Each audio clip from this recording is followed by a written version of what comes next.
அடுத்த நாள் காலையில ஊரே ரொம்ப பரபரப்பா இருக்கு. ஊர்ல இருக்கிற எல்லாரும் கோவில்ல இருக்காங்க. அந்த இடத்துக்கு ஆதி, யாத்ரா, ரமணியம்மா இவங்க 3 பேரும் போறாங்க. அப்போ கோவில்ல இருக்கிற பூசாரிக்கு அருள் வந்து அவரு வாக்கு சொல்ல ஆரம்பிச்சாரு. என் மக்களோட வாழ்க்கையே மாறப்போகுது. நிறைய உண்மையெல்லாம் வெளியே வரப்போகுது. அதுல சில உயிர் போக போகுது. முன்னாடி செஞ்ச வேலைக்கான கூலி கிடைக்க போதுன்னு சொல்லிட்டு யாத்ராவை கூப்பிட்டு, என்ன புரியலையா? கூலி சீக்கிரம் புரிஞ்சுப்ப. நான் புரிய வைப்பேன்னு சொல்லிட்டு மயங்கிட்டாரு. ஊர்ல இருக்கிற யாருக்கும் ஒண்ணுமே புரியல. ஆனா சாமி சொன்ன அந்த சில உயிர் யாருன்னு எல்லாரும் பயப்பட ஆரம்பிச்சாங்க.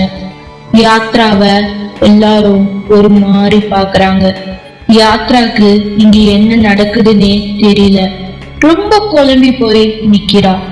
ஆதி யாத்ராவை கூப்பிட்டு வீட்டுக்கு போறான். வீட்டுல கிஷோர் ரூம்ல இருக்கான். அவனை சுத்தி யாத்ரா, ஆதி இருக்காங்க. ஆனா அவ எழுந்ததும் ரமணியம்மாவை தேடி போறான். யாத்ரா, ஆதி கிஷோர் பின்னாடியே போறாங்க. அப்போ கிஷோர் ரமணியம்மாவை கூப்பிட்டு அந்த வீட்டுல இருக்கிற ஒரு ரூம்குள்ள கூப்பிட்டு போறான். அங்க இருக்கிற ஒரு பழைய பெட்டியை திறந்து அதுல இருக்கிற ஒரு போட்டோவை எடுத்து, இது யாரு, இது யாருன்னு சொல்லுங்கன்னு கேட்டான். ரமணியம்மா அந்த போட்டோவை புடுங்கி அந்த பெட்டியில வச்சுட்டு, அது உனக்கு தேவையில்லாத விஷயம்னு சொன்னாங்க. அப்போதான் கிஷோர், நான் நேத்து நைட் அவங்கள பார்த்தேன்னு சொன்னான். இத கேட்டதும் ரமணியம்மா அழுக ஆரம்பிச்சாங்க. அப்போதான் யாத்ரா, ஆதி அந்த போட்டோவை மறுபடியும் அந்த பெட்டியில இருந்து எடுத்து பார்த்தாங்க. அப்போ யாத்ரா,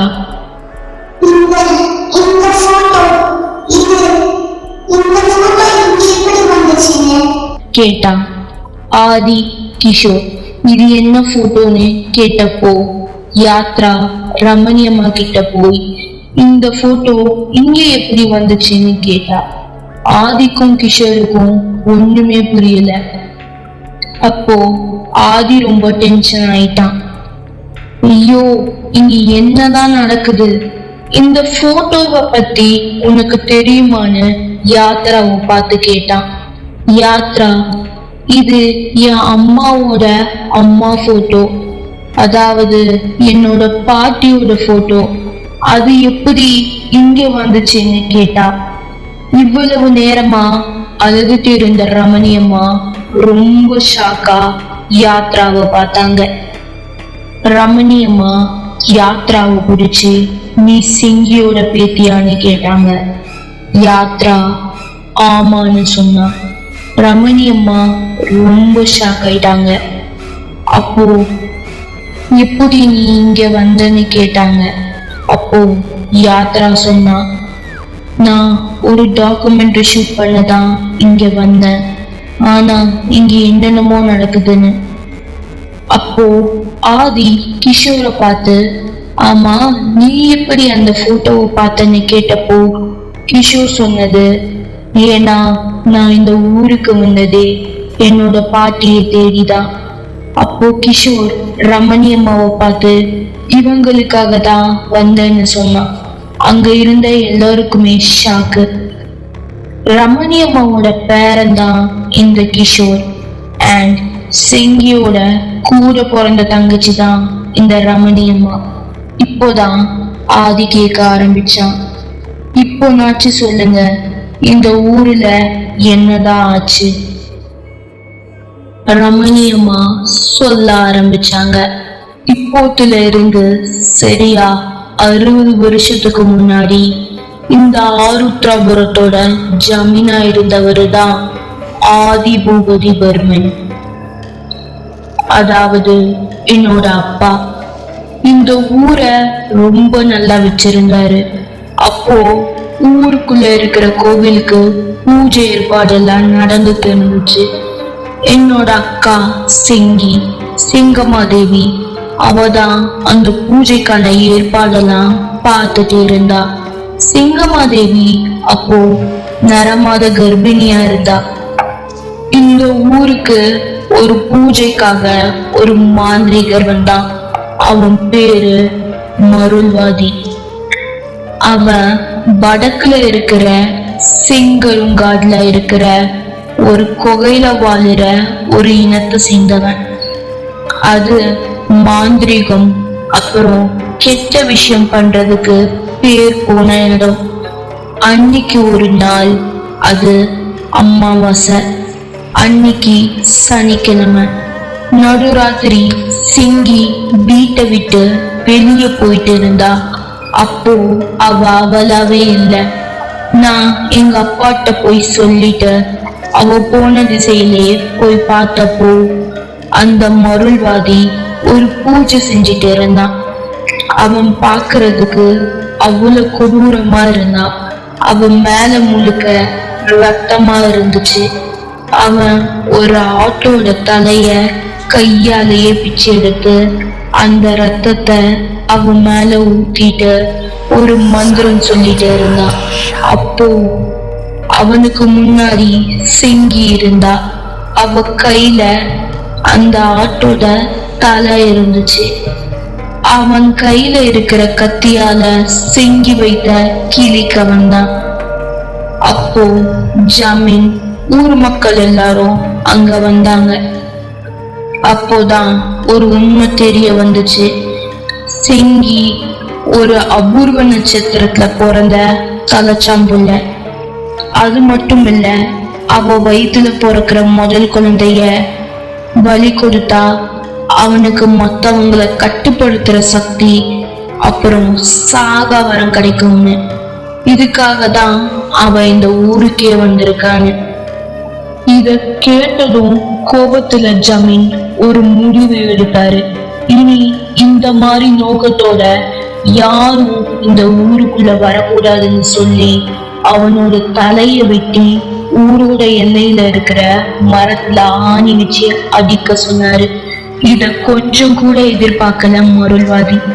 மருள்வாதியோட பையனும் அப்போ அங்கதான் இருந்தான். மருள்வாதியோட கை விரல தனித்தனியா வெட்ட சொன்னாரு. அப்போ அவன் பலியில துடிச்சான். அவன் அப்போ இந்த ஊருக்கு ஒரு சாபத்தை கொடுத்தான். இந்த ஊரு நிம்மதியாவே இருக்காது. நான் இருக்க அழிட மாட்டேன். ஒரு இரவு மறக்க முடியாதா இருக்குன்னு சொன்னான். அப்போ அவனோட நாக்க வெட்டி அவனோட தலையையும் வெட்டிட்டாங்க. அதுக்கப்புறம் இந்த ஊரோட தலையெழுத்தே தலைகீழா மாறிடுச்சு. அதுக்கு அடுத்த நாள் சிங்கி கொடூரமா செத்து போயிட்டா. ஆனா அவ வயிற்றுல குழந்தையே இல்லை. அதுக்கு அடுத்த நாள் இந்த ஊரோட ஜமீன், அதாவது என்னோட அப்பா, அவரும் கொடூரமா செத்து போயிட்டாரு. அதுக்கு அப்புறம் எல்லா ராத்திரியும் 12 மணிக்கு மேல யாரோ கதவை தட்டுற சத்தம். கதவை திறந்து பார்த்தா சிங்கி குழந்தையை கேட்டு நிக்கிறான். அப்போதான் இந்த ஊர் கோவில் பூசாரிக்கு அருள் வந்து சில பரிகாரம் பண்ணி ஒரு சில விஷயம்லாம் கடைபிடிக்க சொன்னாங்க. 7 மணிக்கு மேல ஊரை விட்டு யாரும் வெளியவோ ஊருக்குள்ளேயோ வரக்கூடாது. அதனாலதான் ஊரு எல்லையில 7 மணிக்கு கோவில் மணி அடிச்சதும் சிவப்பு நூல் கட்டுறாங்க. அதுக்கப்புறம் 12 மணிக்கு மேல கதவு தட்டுற சத்தம் கேட்டா என்ன ஆனாலும் கதவை திறக்க கூடாது. இதுக்கப்புறம் கொஞ்ச வருஷத்துக்கு எல்லாம் நல்லாதான் போயிட்டு இருந்துச்சு. ஒரு நாள் நம்ம இருக்கிற வீட்டுக்கு பின்னாடி இருக்கிற வீடு தீ பிடிச்சு எரிஞ்சிச்சு. அங்க இருந்த அந்த குடும்பமே மொத்தமா அழிஞ்சிருச்சு. அப்போதுல இருந்து ராத்திரி 12 மணிக்கு ஒரு சின்ன பொண்ணு கதவை தட்டுற சத்தம் கேட்க ஆரம்பிச்சிச்சு. மறுபடியும் கோவில் பூசாரிக்கு அருள் வந்து அந்த வீட்டை முழுசா கட்டு போட்டு வச்சிருக்காங்க. அதனாலதான் கதவு தட்டுற சத்தம் கேட்டா கண்ணாடி கதவுக்கு முன்னாடி வச்சுட்டு தூங்குறோம். அது கோவில்ல வச்சு பூஜை பண்ண பரம்பரை கண்ணாடி. அது நம்ம கிட்ட மட்டும்தான் இருக்கு. இந்த சின்ன குழந்தை கதவு தட்டுறது நம்ம வீட்டுல மட்டும்தான் நடக்கும். அப்போ கிஷோர், எதனால சனிக்கிழமை ஆனா மட்டும் கருப்பு துணிய வாசல்ல கட்டுறீங்கன்னு கேட்டப்போ, அந்த அன்னைக்கு மட்டும்தான் இந்த ஊர்ல நிறைய அமானுஷ்யமான விஷயங்கள்லாம் நடக்கும்.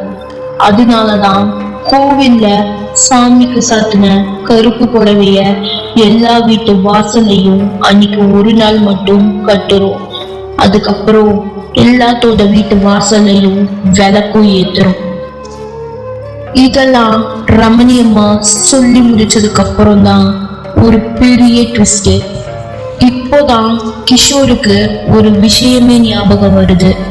அது என்னன்னா, ஆதியோட முழு பேரு ஆதிமுருள்வாதி.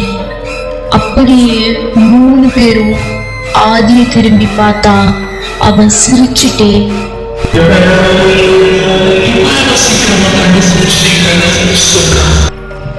அடுத்து என்ன ஆச்சுன்றத நெக்ஸ்ட் பார்ட்ல பார்க்கலாம். பாய்.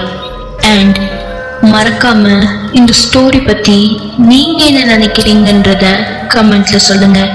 நெக்ஸ்ட் என்ன இம்ப்ரூவ் பண்ணலான்றதையும் சொல்லிட்டு போங்க.